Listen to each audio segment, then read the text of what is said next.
Hello friends, welcome back to our channel. కేంద్ర ప్రభుత్వం ఏదైనా పథకం ద్వారా మనీ ఇస్తూ ఉంటే దాన్ని లబ్ధిదారులు ఖచ్చితంగా పొందాలి. కేంద్రం ఉద్దేశం కూడా అదే.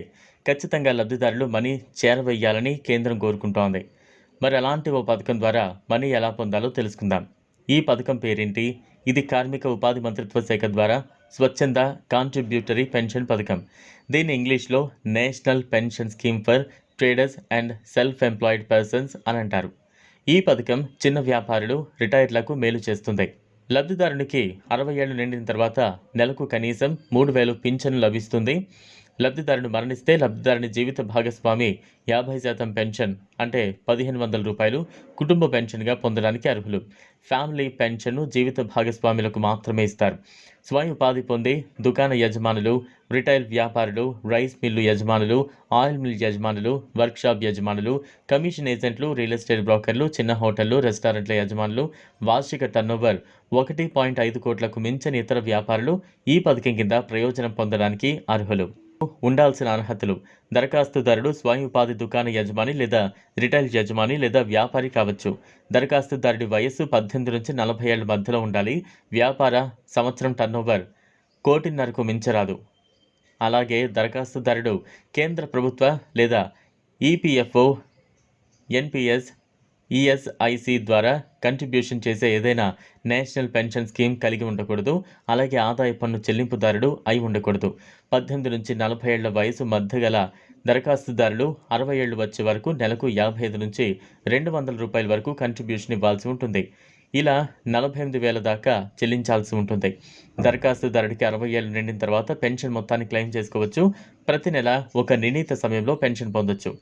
ఈ పథకానికి కావాల్సిన పత్రాలు: ఆధార్ కార్డ్, సేవింగ్స్ లేదా జన్ధన్ బ్యాంక్ ఖాతా వివరాలు, ఐఎఫ్ఎస్సి కోడ్తో పాటు బ్యాంక్ పాస్బుక్ లేదా చెక్ లీవ్ బుక్ లేదా బ్యాంకు ఖాతాకు రుజువుగా బ్యాంక్ స్టేట్మెంట్ కాపీ వంటివి ఉండాలి.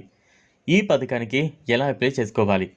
ఆసక్తి గల అర్హత ఉన్నవారు దగ్గరలోని సిఎస్సి లేదా మీ సేవా కేంద్రాన్ని సందర్శించాలి. అర్హత పత్రాలను సమర్పించాలి. విలేజ్ లెవెల్ ఎంటర్ప్రెన్యూర్కి నగదు రూపంలో ప్రారంభ కంట్రిబ్యూషన్ మొత్తాన్ని అందజేస్తారు. ధృవీకరణ కోసం ఆధార్ కార్డుపై ముద్రించిన ఆధార్ నంబర్, లబ్ధిదారుని పేరు, పుట్టిన తేదీలో విఎల్ఈ కీలకం అవుతుంది. బ్యాంకు ఖాతా వివరాలు, మొబైల్ నంబర్, ఈమెయిల్ చిరునామా, జిఎస్టిఐఎన్, అలానే వార్షిక టర్నోవర్ ఆదాయం, జీవిత భాగస్వామి, నామినీ వివరాలు వంటి వివరాలను నింపడం ద్వారా విఎల్జీ ఆన్లైన్ రిజిస్ట్రేషన్ను పూర్తి చేస్తుంది. అర్హత కోసం సెల్ఫ్ సర్టిఫికేషన్ చేస్తారు. వయసును బట్టి చెల్లించాల్సిన నెలవారీ కంట్రిబ్యూషన్ సిస్టమ్ ఆటోమేటిక్గా లెక్కిస్తుంది. లబ్ధిదారుడు మొదటి సబ్స్క్రిప్షన్ మొత్తాన్ని విఎల్జీకి నగదుగా చెల్లిస్తారు. Enrollment cum auto debit mandate form print అవుతుంది.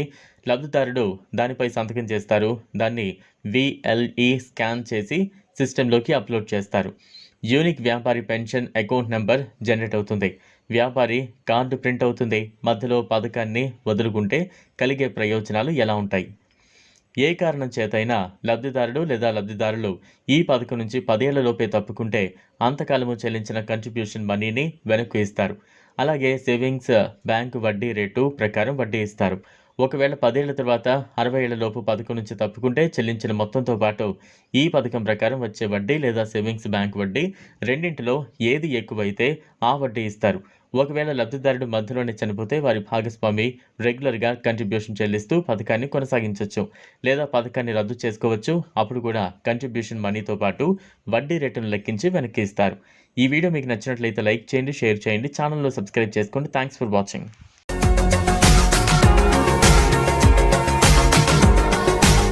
మరిన్ని అప్డేట్స్ కోసం మా ఛానల్ని